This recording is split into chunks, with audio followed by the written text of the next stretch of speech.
Assalamualaikum warahmatullahi wabarakatuh.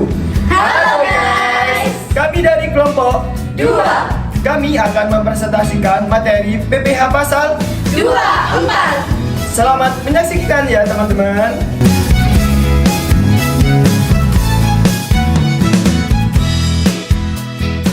PPH pasal 24 adalah ketentuan dalam Undang-Undang Pajak Penghasilan di Indonesia yang memberikan hak kepada wajib pajak untuk mengurangi pajak yang harus mereka bayar di Indonesia dengan pajak yang telah mereka bayar di luar negeri.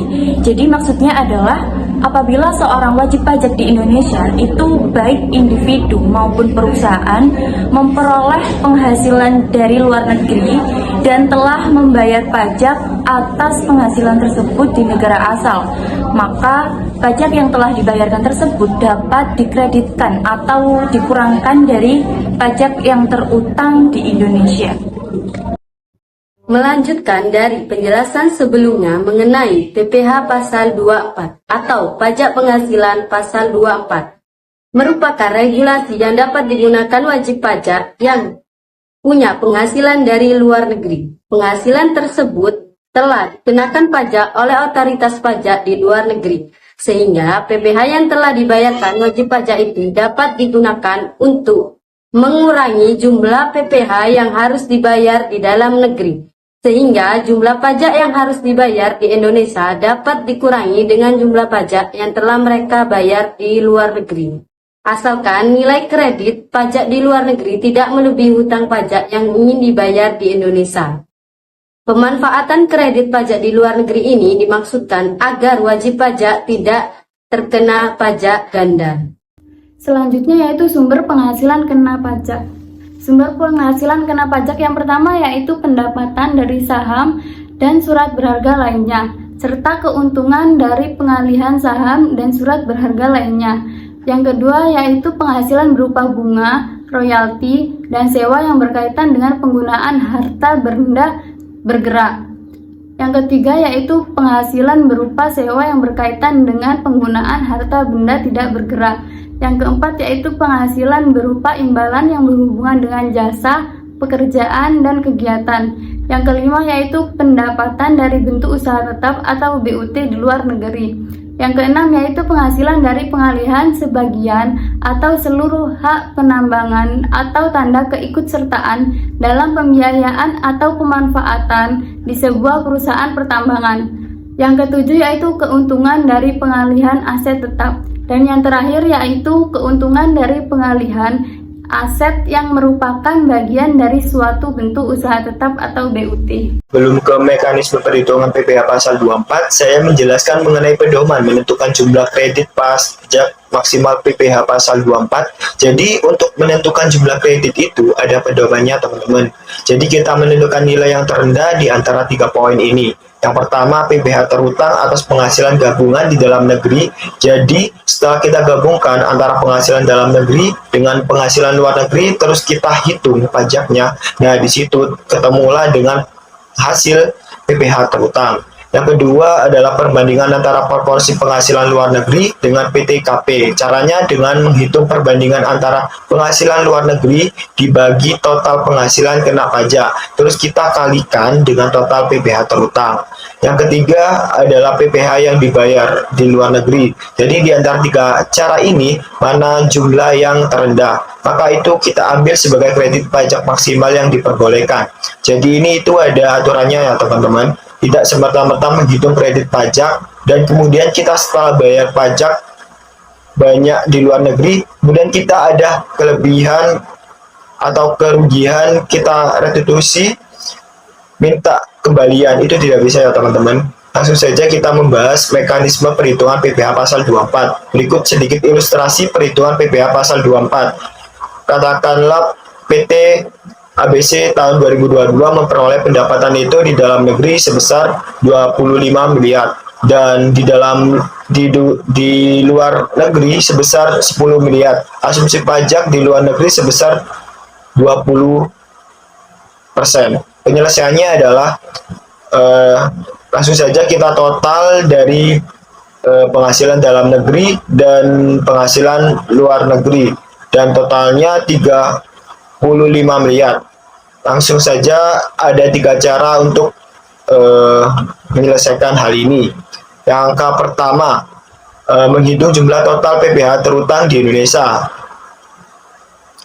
Total PPh terutang, caranya dengan rumus 22% dikali total penghasilan yang tercatat dengan penghasilan sebesar 35 miliar yang tadi dan hasilnya 7.700.000. 22% itu dari mana? 22% itu dari tarif pajak badan usaha di Indonesia yang sesuai dengan Undang-Undang Harmonisasi Peraturan Perpajakan di tahun 2022. Dan hasilnya 7.700.000 dari perhitungan jumlah total PPh terutang di Indonesia. Langkah kedua, menghitung perbandingan penghasilan luar negeri, PPh maksimum yang dapat dikreditkan. Caranya gimana? Penghasilan luar negeri dibagi total penghasilan dikali total PPh terutang.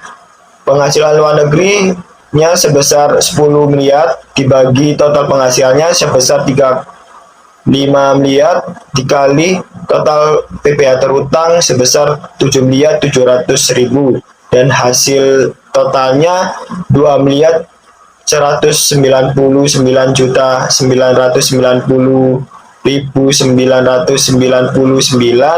yang dibulatkan sebesar 2.200.000.000. Itu untuk total penghitungan perbandingan penghasilan luar negeri. Langsung saja ke langkah ketiga, menghitung pajak yang dibayarkan di luar negeri. Caranya 20% yang asumsi di soal tadi dikalikan penghasilan luar negeri sebesar 10 miliar dan total hasilnya 2 miliar. Nah, kita kan ketemu jumlah total dari setiap langkah-langkahnya. Langkah yang pertama menghitung total PPh terutang di Indonesia dengan hasilnya 7.700.000 dan langkah kedua hasilnya 2.200.000 dan di langkah ketiga hasilnya 2 miliar. Nah, di situ kita mencari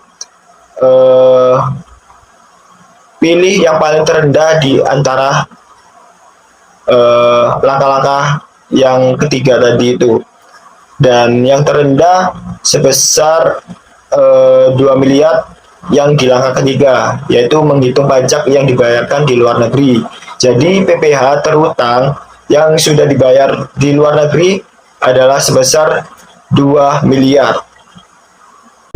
Selanjutnya yaitu koreksi PPh pasal 24, yaitu adanya koreksi di luar negeri yang menyebabkan pajak atas penghasilan terutang di luar negeri dilaporkan lebih besar dalam SPT tahunan dan menyebabkan pajak di luar negeri tertera kurang bayar, maka akan berakibat kemungkinan PPh yang di Indonesia menjadi kurang bayar. Dan untuk yang satu ini, wajib pajak bisa melakukan koreksi sendiri dengan melakukan pembetulan atas SPT. Jika pembetulan sudah dilakukan, maka bunga terutang atas pajak yang kurang dibayar tidak akan ditagih.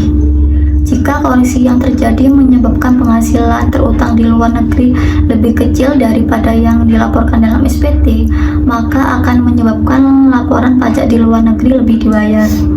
Adanya koreksi ini mengakibatkan PPh terutang di Indonesia juga menjadi lebih kecil. Akibatnya PPh kelebihan bayar.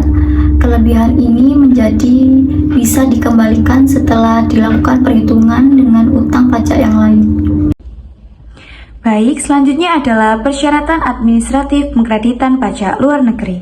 Pengkreditan pajak luar negeri sendiri adalah mekanisme yang memungkinkan wajib pajak dalam negeri yang memperoleh penghasilan dari luar negeri untuk mengurangkan pajak yang telah dibayarkan di luar negeri dari pajak penghasilan terutang di Indonesia. Ketentuan ini diatur dalam pasal 24 Undang-Undang Pajak Penghasilan. Adapun ketentuan persyaratan administratif yang harus dipenuhi wajib pajak untuk mengkreditkan pajak luar negeri diantaranya yaitu pertama, penyampaian permohonan.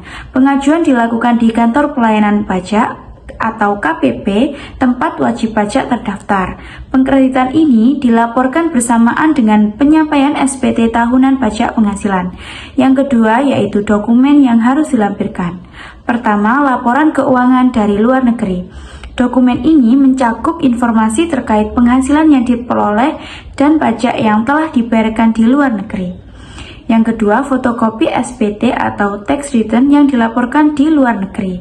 Dokumen ini menunjukkan bahwa penghasilan dan pajak yang telah dibayarkan benar-benar telah dilaporkan kepada otoritas pajak setempat di negara tersebut.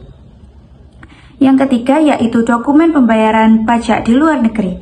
Bukti pembayaran pajak misalnya berupa tanda terima, kwitansi, dan sertifikat pajak yang dikeluarkan oleh otoritas pajak setempat. Demi meringankan beban pajak penghasilan yang diperoleh di luar negeri, maka penghasilan yang diterima di luar negeri bisa dikreditkan terhadap pajak terutang atas keseluruhan penghasilan pajak dalam negeri, dengan tetap memenuhi batas maksimal kredit pajak yang diatur dalam ketentuan perundang-undangan. Baik, di sini saya akan menjelaskan mengenai mekanisme pengkreditan PPh yang dibayarkan di luar negeri. Di sini ada beberapa poin. Untuk yang pertama, pajak penghasilan yang terutang di luar negeri dapat dikreditkan dengan PPh yang terutang di Indonesia. Yang kedua, pengkreditan PPh yang dibayar di luar negeri PPh pasal 24 dilakukan di dalam tahun pajak digabungkannya penghasilan dari luar negeri tersebut dengan penghasilannya di Indonesia. Yang ketiga, jumlah PPh pasal 24 yang dapat dikreditkan maksimum sebesar jumlah yang lebih rendah di antara PPh yang dibayar atau terutang di luar negeri dan jumlah yang dihitung menurut perbandingan antara penghasilan dari luar negeri dan seluruh penghasilan kena pajak. Atau maksimum sebesar PPh yang terutang atas seluruh penghasilan kena pajak dalam hal di dalam negeri mengalami kerugian, di mana penghasilan dari luar negeri ini lebih besar dari jumlah penghasilan kena pajak. Untuk yang keempat, apabila penghasilan dari luar negeri dari beberapa negara, maka perhitungan PPh pasal 24 ini dilakukan untuk masing-masing negara. Yang kelima, penghasilan kena pajak yang dikenakan PPh final pasal 4 ayat 2 atau penghasilan yang dikenakan pajak tersendiri tidak dapat digabungkan dengan penghasilan lainnya, baik yang diperoleh dari dalam negeri maupun di luar negeri. Yang keenam, dalam hal jumlah PPh yang dibayarkan atau terutang di luar negeri melebihi PPh pasal 24 yang dikreditkan, kelebihan tersebut tidak dapat diperhitungkan di tahun berikutnya, tidak boleh dibebankan sebagai biaya, dan tidak dapat direstitusi. Yang ketujuh, dalam melaksanakan pengkreditan PPh luar negeri, wajib pajak wajib menyampaikan permohonan ke KPP bersamaan dengan penyampaian SPT tahunan PPh. Dilampiri dengan laporan keuangan dan penghasilan yang berasal dari luar negeri, fotokopi surat pemberitahuan pajak yang disampaikan di luar negeri, dan dokumen pembayaran PPh di luar negeri. Yang kedelapan, atas permohonan wajib pajak, Kepala KPP dapat memperpanjang jangka waktu penyampaian lampiran-lampiran seperti yang disebutkan di atas karena alasan-alasan yang ada di luar kekuasaan wajib pajak. Yang kesembilan, dalam terjadinya perubahan besaran penghasilan yang berasal dari luar negeri, wajib pajak perlu bahkan wajib melakukan pembetulan SPT tahunan yang bersangkutan dengan melampirkan dokumen-dokumen yang berkenaan dengan perubahan tersebut. Yang ke-10, jika pembetulan SPT tersebut menyebabkan PPh kurang bayar, maka atas kekurangan bayar tersebut tidak akan dikenakan sanksi bunga. Yang ke-11, jika pembetulan SPT tersebut menyebabkan lebih bayar, maka atas kelebihan tersebut dapat dikembalikan kepada wajib pajak setelah diperhitungkan dengan utang pajak lainnya. Pengkreditan pajak penghasilan yang telah dipotong atas dividen. Proses pengkreditan penghasilan yang telah dipotong atas dividen yang diterima dari BUMN non-bursa terkendali langsung pada tahun pajak yang dibayarkan atau dipajak penghasilan tersebut. Hal ini diatur dalam pasal 7 Peraturan Menteri Keuangan Nomor 107/PMK.03/2017 tentang penetapan saat diperolehnya dividen dasar perhitungannya oleh wajib pajak dalam negeri atas penyataan modal pada badan usaha di luar negeri selain badan usaha yang menjualnya saham di bursa efek. Kemudian, wajib pajak dalam negeri yang mengkreditkan pajak penghasilannya harus menyampaikan perhitungannya pajak penghasilan yang telah dibayar atau dipotong menyampaikan atas dividen yang diterima dari BUMN non-bursa. Terkendalinya langsung pada Direktur Jenderal Pajak dengan melampirkan beberapa dokumen sebagai berikut. 1. Laporan keuangan. 2. Fotokopi surat pemberitahuan tahun pajak penghasilan. Dalam hal terdapat kewajiban untuk menyampaikan surat pemberitahuan tahun pajak penghasilan. Ketiga, perhitungan atau rincian laba dalam 5 tahun kerja. Keempat, bukti pembayaran pajak penghasilan atau bukti pemotongan pajak penghasilan atas dividen yang diterima. Penyampaian perhitungan tersebut dilakukan bersamaan dengan penyampaian SPT tahunan PPH.